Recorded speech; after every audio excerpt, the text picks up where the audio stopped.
Alrighty guys, so we are starting our last unit of AP Chemistry. Hopefully we can make it go pretty quickly for you guys. This unit is Applications of Thermochemistry. So it does have some of the thermo stuff that we have done in a previous unit, looking at like delta H and things like that. But we're going to be looking more at energy of the overall reaction versus just specifically looking at heat, where we did in thermo. So looking at thermodynamics, there are 3 laws of thermodynamics. First law of thermodynamics we've actually talked about before. That's where we talked about energy is conserved. We can't like create energy or destroy energy. So if energy is added to a system, whatever the energy change of a system is or a reaction is, the opposite of that energy has to be released or absorbed from the surroundings. So energy is just transferred from the surroundings to the system or vice versa. So the overall amount of energy is the same, but if our reaction is releasing energy, that energy is being added to the surroundings. If our reaction is gaining energy, that energy had to come from the surroundings. The second law of thermodynamics talks more about entropy. Entropy looks more at the disorder in a system, so it looks at, do you have atoms splitting apart, or not atoms, but do you have compounds splitting apart or coming together? It looks at if a reaction as a whole is also spontaneous. So the second law of thermodynamics is the entropy of the universe increases in a spontaneous reaction. So what that means is a spontaneous reaction, you'll also hear these referred to as thermodynamically favorable reactions. This means that if something is spontaneous, it does not need something to jumpstart the reaction. You don't have to flip a switch for a reaction to occur, or it doesn't necessarily need a catalyst to promote the reaction to occur. And anytime we refer to entropy, you'll see this abbreviated as a capital S. This is looking at the measure of disorder of a system. So a lot of times we'll look at like gas particles are further apart and more disorderly than liquid or solid particles. So we're going to look at this in terms of if there's an increase in entropy or an increase in disorder, or a decrease in entropy, a decrease in disorder. And then the third law of thermodynamics states that the entropy, the disorder of a perfect crystalline solid at absolute zero, is 0. So if we have a solid at absolute 0, we consider this to have no disorder. So we will come back to that at a later time. So here's looking at that third law of thermodynamics. So we said the entropy of a perfect crystal at 0 Kelvin, which is absolute 0, is 0. So if you look at the image A on the left, all of the particles are orderly, aligned. We would consider that to have no disorder. Whereas the picture on the right, those particles, some of them are turned different directions. We might have, I don't think we have any like negatives together. There may be in a couple of places, but that's going to be more disorderly. So entropy would not be 0 in that case. So in general, as the temperature is raised, entropy increases. So if the temperature increases, disorder tends to increase, because the particles are going to have more energy, they're going to move around more, it's going to be more disorderly. So remember, as temperature goes up, entropy or disorder is going to increase overall. So looking at what we're going to figure out with entropy is we'll look at the change in entropy. We'll look at, is it increasing in disorder or decreasing in disorder? So an example would be melting a solid. If we are melting a solid, we are going from a solid to a liquid. There's less intermolecular forces after melting. The particles are able to move around more, so that would be more disorderly. So the melting a solid, we would say, has a positive delta S, because we're increasing disorder. Same kind of thing if we're boiling a liquid. We're going from liquid to gas. Remember, we're completely breaking apart those intermolecular forces. Gas particles are going to be very high energy, very far apart, so we are increasing disorders. That would be a positive delta S. So in general, the entropy of a solid is going to be very low. The entropy of a liquid will be higher. The entropy of a gas will be even higher than that. So entropy of gases are going to be higher than entropies of liquids or solids.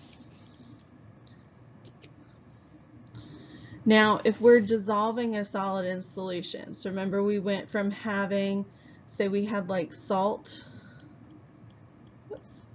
as a solid versus salt that is dissolved.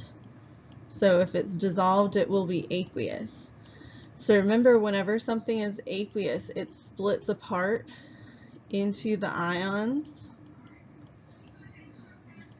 So the aqueous one is going to have more ions, it's going to have more particles, so that will have more entropy. Same thing is raising the temperature. We said if you increase temperature, it increases entropy, it increases your delta S. The particles are going to have more kinetic energy, they're going to move more, be more disorderly. With entropy, so in a chemical reaction, how we actually look at this. Our delta S, our change in entropy, is related to the change in number of moles of gas. Anytime we produce a gas, a lot of times it will increase that entropy. So here, if we're looking at, we have calcium carbonate solid producing calcium oxide, which is a solid, and carbon dioxide. Notice that here we have one reactant splitting into two products. So we're making more products. So it would be an increase in entropy just based off of that. But we went from having 0 moles of gas to having 1 mole of gas. So this was an increase in entropy, increase in delta S.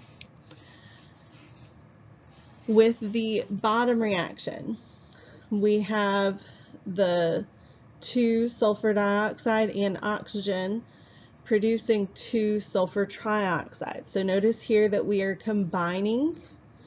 So we're actually making less products, so that tends to be a decrease in entropy. But you can look at the number of moles. We had 2 moles of the sulfur dioxide plus 1 mole of oxygen, so that's a total of 3 moles of gas on the reactant side, and it changed into 2 moles of gas on the product side. So that would be a negative decrease in entropy, or negative change in entropy. So it decreased in disorder.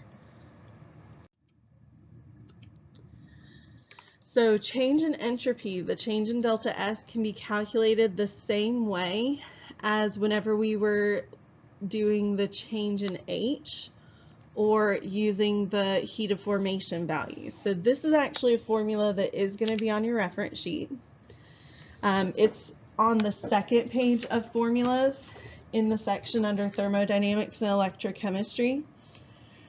So our disorder and our reaction is going to be equal to the sum of the entropy of our products minus the sum of the entropy of our reactants.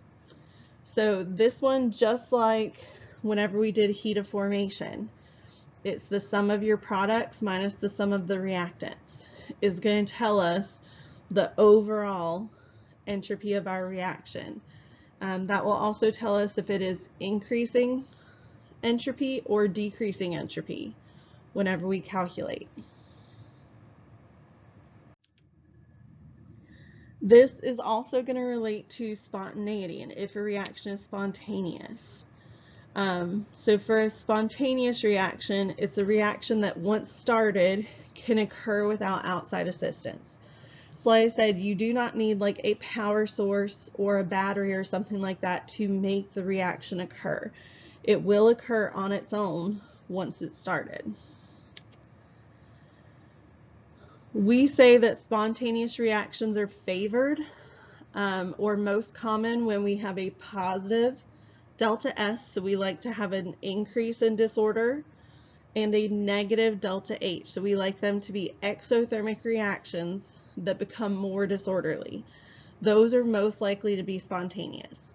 There are other cases where we can have a spontaneous reaction, but those are our main ones.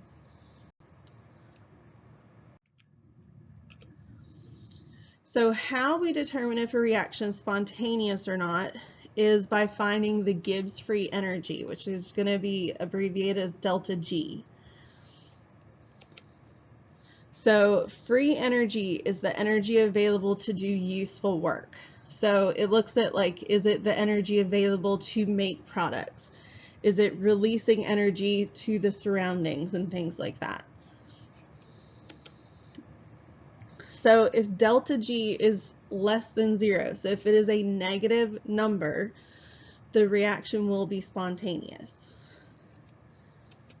If delta G is above 0, if it is a positive number, it will be a non-spontaneous reaction. Non-spontaneous reactions need some sort of power source or battery to fuel the reaction. They are not going to occur on their own if they end up with that positive delta G value. If the delta G is equal to 0, that means that our reaction is completely at equilibrium. So the forward and reverse reactions occur at the same rate. So we're not noticing a change in the overall reaction at equilibrium. So Gibbs free energy can be calculated just like delta H and delta S. This is another formula on your formula sheet. We can find the free energy of the overall reaction by taking the sum of the free energy of the products and subtracting the sum of the free energy of the reactants. All of these values are in Appendix 2 in your textbook. There is a chart that it has every substance, its delta H value, delta G value, and delta S value. So these are numbers that will be given to you. You just need to know how to plug them into the equation appropriately. Gibbs free energy can also be calculated using another formula, which compares Gibbs free energy with entropy H and enthalpy S, as well as the temperature in Kelvin. This equation is also on your reference sheet. So our delta G value is equal to our enthalpy delta H minus the temperature in Kelvin times the entropy value, the delta S value. And yet again, this would be a case where you're given certain values and you're solving for that unknown.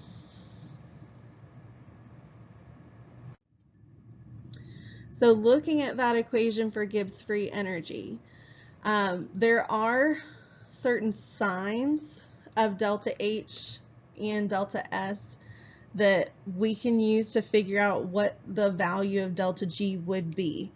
That we can use to tell if the reaction would be spontaneous or non-spontaneous. So this is a chart that you are going to see and need to be familiar with. You'll also see a problem like this in the practice work, just filling out a chart like this. So if we have an exothermic reaction, a negative delta H, and a positive entropy, positive disorder, this we said favors a spontaneous reaction, and spontaneous reactions have a negative delta G value. So if delta H is negative, delta S is positive, that will always be spontaneous. We will always end up with a negative delta G value because you're going to have a negative minus a positive, which becomes more negative. So that's where we can plug in those signs into this equation. If we have it where it's reversed, we have an endothermic reaction, so it's absorbing heat and losing disorder. If we have a positive minus a negative, a positive plus a positive, delta G will be positive. So that will be non-spontaneous at all temperatures. Other cases are where those signs are the same. Say that we have an endothermic reaction, a positive delta H, and a positive delta S. If we have a positive minus a positive, it may end up negative if the second value is large enough, but it may stay positive. So this is going to be one that is going to be temperature dependent. So if that T value, if that temperature is high enough, this will end up being a negative delta G. So these reactions are going to be spontaneous at high temperatures. And the opposite is true if both values are negative.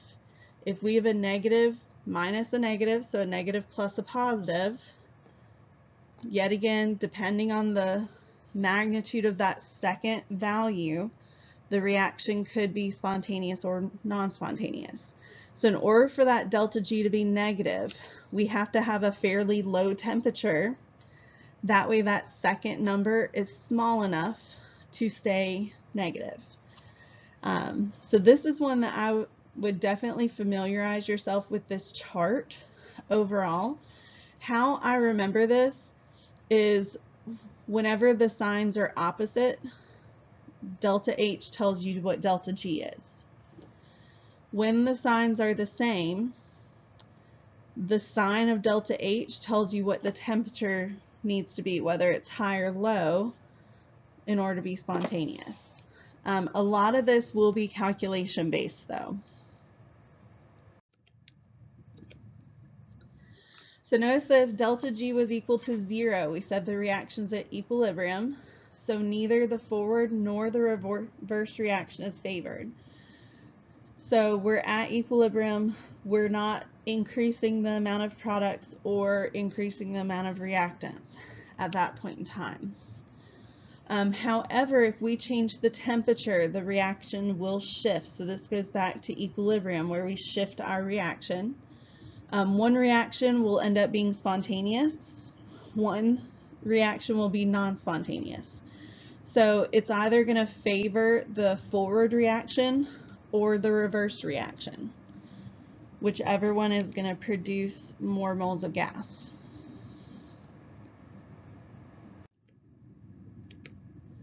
All right, so going back to our formula, the delta G equals delta H minus T delta S.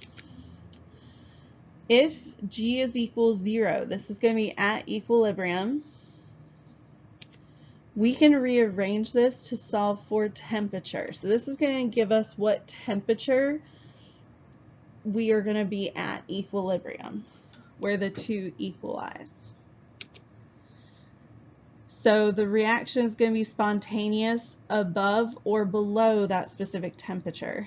So if it's one of our reactions where it's the delta H is positive and delta S is positive, it's going to be spontaneous above that temperature because it needs to be the high temperature. If both of them are negative, that's where it will be spontaneous at the lower temperature, so below that set temperature. So we can use this equation to figure out what the temperature needs to be for the reaction to be spontaneous. So let's look at a problem. actually plugging in.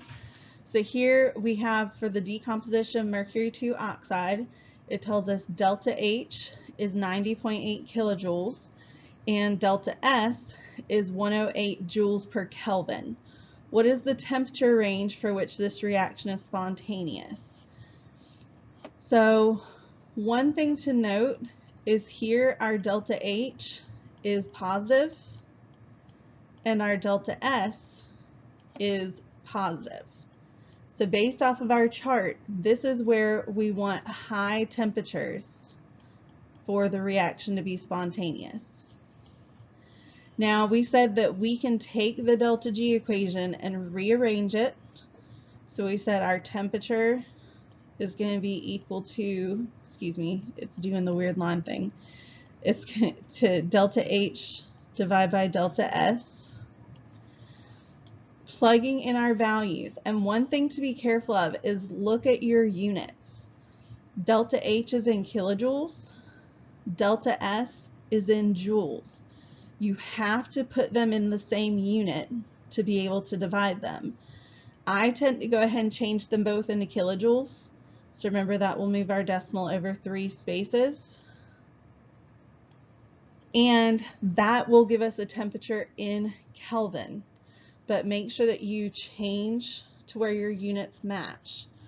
So our delta H is 90.8.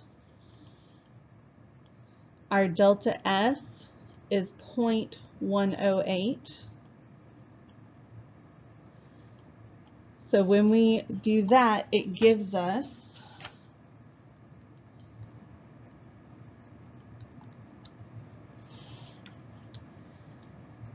841 Kelvin.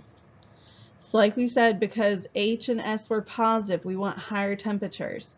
So this will be spontaneous whenever it is above 841 Kelvin. Anything below 841 will be a non-spontaneous reaction based off of our data given. Definitely check out the practice problems in the homework. There are practice for finding delta H, delta S, finding delta G, a little bit everything.